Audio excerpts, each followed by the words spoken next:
So you're not crawling the entire time. It's maybe a third crawling, a third walking, and a third just kind of sliding around having fun.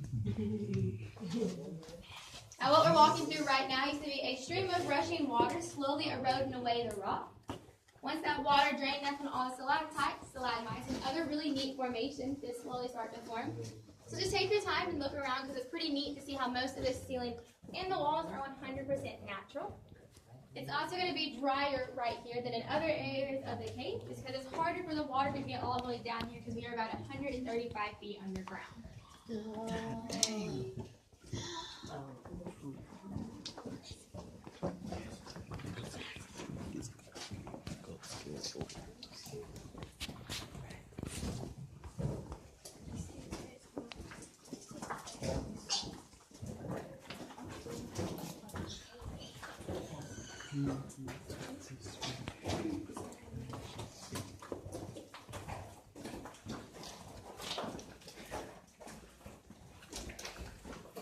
To your right, as you're walking, you're going to see our paleoclimate calcite collection experiment.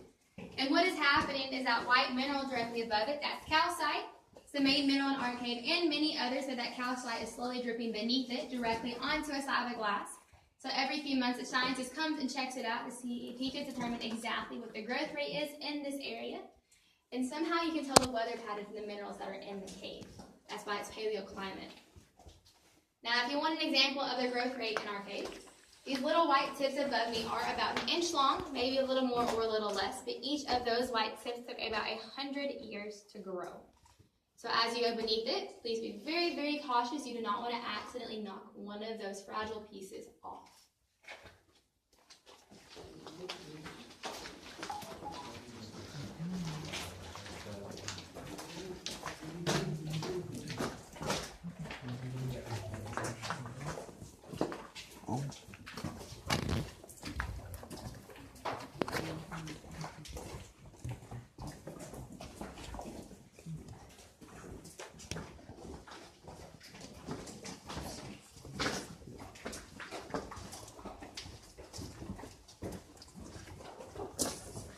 These stairs are a little bit slippery again, so there's a handrail to your left that you can use if you need to.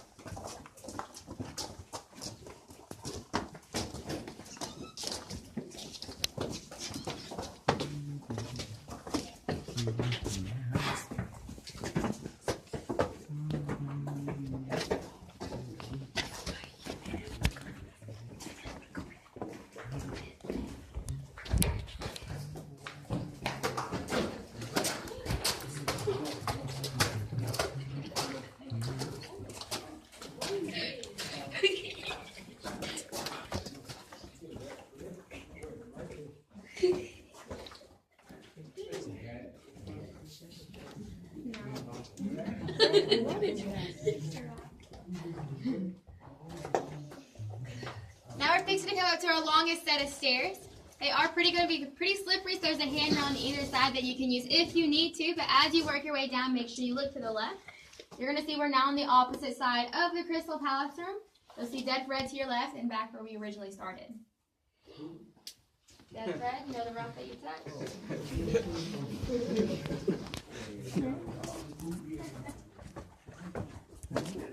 See who?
So at the very bottom of the stairs, if you do want to look up here onto the wall, you're going to see one of the rarest formations that we do have in our cave.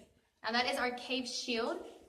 Just to give you an idea of how rare it is, there are about 14,000 caves in Tennessee. It's more than any other state in the U.S.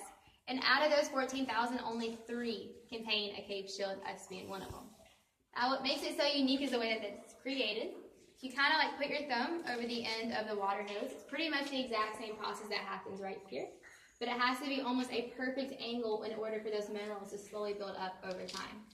Now what's really unique about a cave shield is only attached on the right-hand side.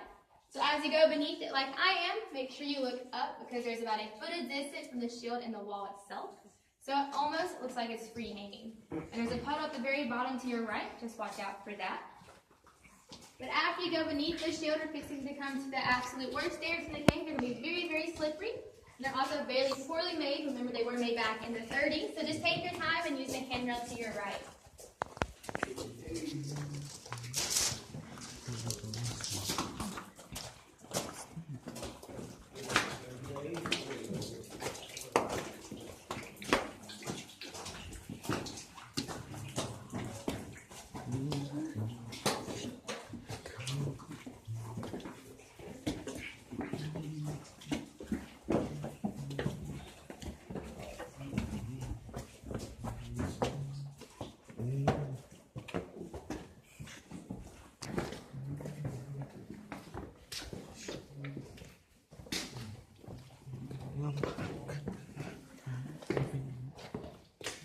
Okay.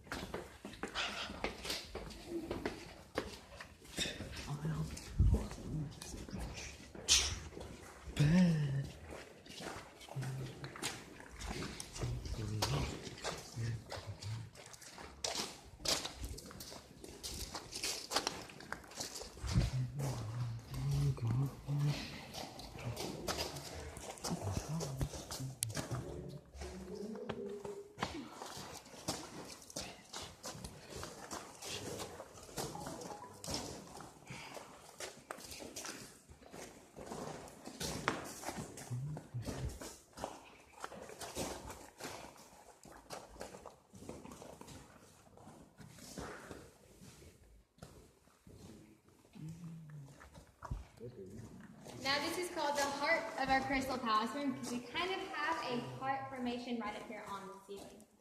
Y'all see it a little bit? Yes.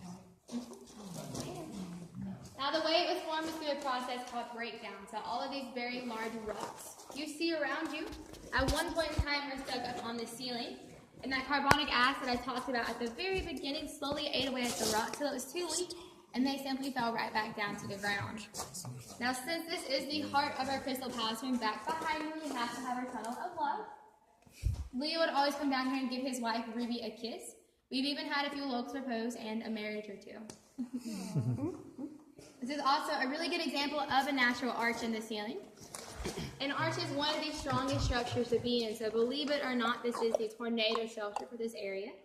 If we have very bad weather, everybody on the campground will be evacuated into here, or any locals who don't feel safe can come here as well, completely free of charge. Now this is the main area before we head back out to where Dead Fred is at and complete our loop. So if you want to ask any crazy cave questions, I can do my very best to answer those. Or if you want to take some group pictures, I can do those on your phones as well. Would y'all want a group picture? Y'all want one? I can do one down here. Yeah, I can do a group picture. Just whoever's phone would be the best.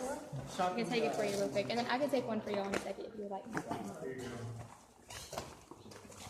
Thank you.